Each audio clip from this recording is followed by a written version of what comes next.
Assalamualaikum warahmatullahi wabarakatuh. Ya, kali ini kita akan mempelajari tentang al-i'rabu wal bina. Al-i'rab wal bina. Apa itu i'rab dan apa itu bina? Oke, pertama kita menggunakan takrif yang ada di buku dulu ya. I'rab dalam buku Wal Miyasar ini artinya adalah taghyir awakhiril kalim.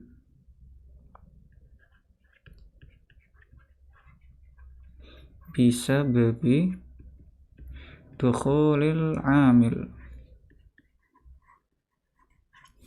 Ya, kita harakatin dulu. Taghyiru akhiril kalimi bisa babi dukhulil amili. Ya, kalau kita terjemahkan, apa itu taghyir? Taghyir ini artinya perubahan. Perubahan awakhir, akhir-akhir al-kalim dari setiap kata. Nah, perubahan akhir dari setiap kata. Bisa babi karena sebab dikarenakan oleh dukhulil amil, adanya amil yang masuk. Nah, jadi i'rab ini adalah perubahan akhir suatu kata yang perubahan akhir tersebut terjadi karena adanya amil yang masuk. Pertanyaannya adalah apa itu amil? Nah, amil ini apa? Amil itu adalah muqtadi al-i'rab. Amil itu sesuatu yang menyebabkan i'rab itu terjadi. Misalnya, kita berikan sebuah contoh, kata-kata Muhammadun.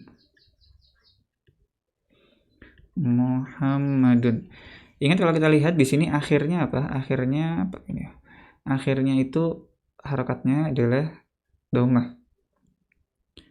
Sekarang kita masukkan kata-kata Muhammadun ini ke dalam sebuah jumlah mufidah, ke dalam sebuah kalimat sempurna. Misalnya, ra'aitu Muhammadan. Nah, kalau kita lihat ini berubah menjadi Muhammadan. Dari yang sebelumnya Muhammadun berubah menjadi Muhammadan. Kenapa? Karena ada kata-kata, kita masukkan kata-kata ro'a itu di depannya. Kata ro'a itu yang masuk ini kita sebut dia sebagai amil. Karena dengan adanya kata ro'a itu ini, kemudian harokat akhirnya dari kata Muhammad berubah. Akhir dari kata Muhammad yang dalam konteks kita ini adalah berupa harokat berubah. Maka kita sebut perubahan harokat tadi yang dari dhammatain menjadi fathah, dari dhammah menjadi fathah, kita sebut perubahan tadi sebagai i'rab. Al-i'rab. Nah, perubahan-perubahan tadi kita sebut sebagai al-i'rab. Ada pengertian yang lain yang mungkin lebih lebih lengkap ya, dari matan al-Ajrumiyah. Kurang lebih sama tapi ada sedikit tambahan. Itu apa? Taghyir awakhiril kalim, sama depannya, likhtilafil awamilid dakhilah alaiha,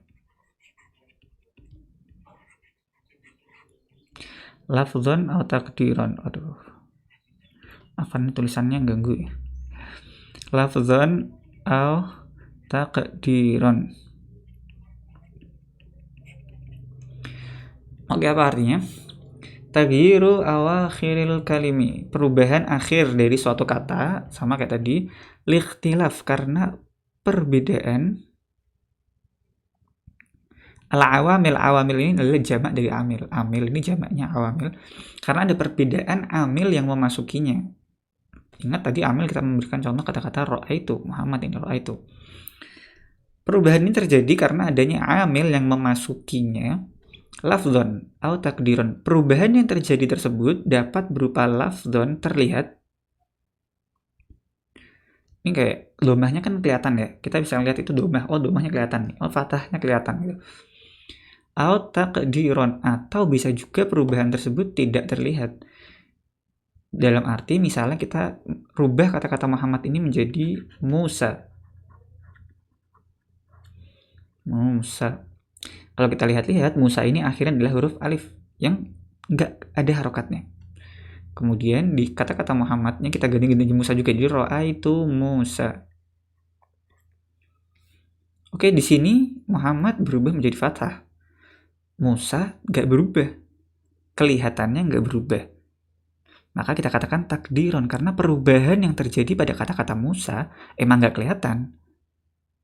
Jadi dia sebenarnya berubah secara i'rabnya, berubah, tapi nggak kelihatan perubahan tersebut. Nanti akan kita pelajari selanjutnya. Nah, jadi itu adalah al-i'rab. Sekarang kita masuk ke yang kedua, yaitu al-bina. Apa itu bina? Kita halaman baru ya. Al-bina. Kalau i'rab tadi kita ketahui adalah perubahan akhir setiap kata, berarti al-bina adalah kebalikannya. Yaitu apa? Luzumu awakhiril kalim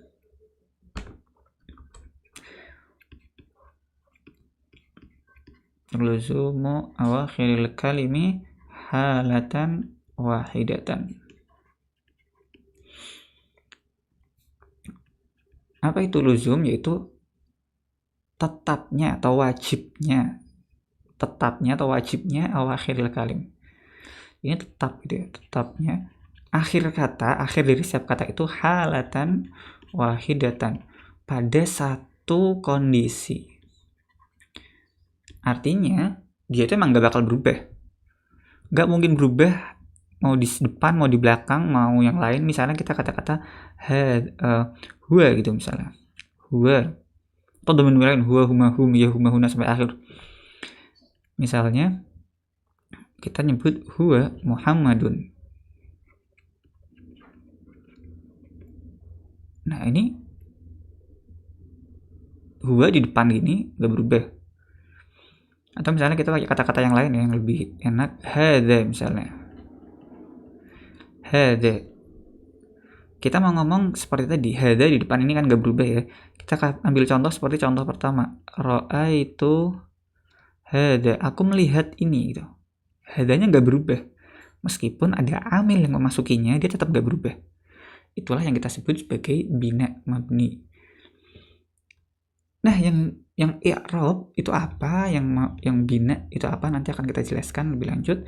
Assalamualaikum warahmatullahi wabarakatuh.